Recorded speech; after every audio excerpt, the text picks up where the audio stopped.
Iran যুক্তরাষ্ট্র সংঘাত ও মধ্যপ্রাচ্যের চরম অনিশ্চিত নিরাপত্তা পরিস্থিতির মাঝে পাল্টে যাচ্ছে উপসাগরীয় অঞ্চলের ক্ষমতার সমীকরণ।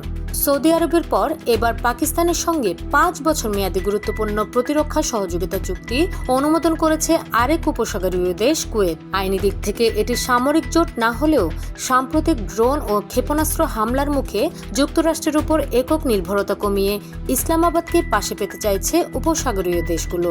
আন্তর্জাতিক গণমাধ্যম টিআরটি ওয়ার্ল্ডের প্রতিবেদন অনুযায়ী এই চুক্তির অধীনে সামরিক প্রশিক্ষণ, গোয়েন্দা তথ্য বিনিময়, ড্রোন প্রতিরোধ ও সমুদ্র নিরাপত্তায় একসঙ্গে কাজ করবে দুই দেশ।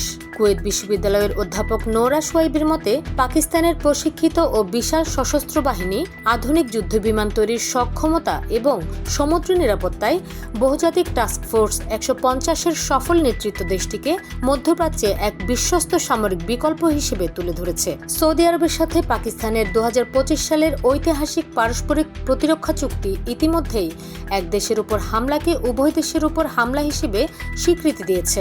বর্তমানে তুরস্ক, পাকিস্তান ও সৌদি আরব মিলে একটি পৃথক নিরাপত্তা বলয় গড়ার খসড়া নিয়েও কাজ করছে। তবে বিশ্লেষকদের মতে, পাকিস্তান কোনো একক দেশের মিত্র হিসেবে নয়, বরং ইরান ও যুক্তরাষ্ট্র উভয় পক্ষের সাথেই ভালো সম্পর্ক থাকায় আঞ্চলিক উত্তেজনা প্রশমনে এক কার্যকরী মধ্যস্থতাকারী হিসেবে উঠে আসছে।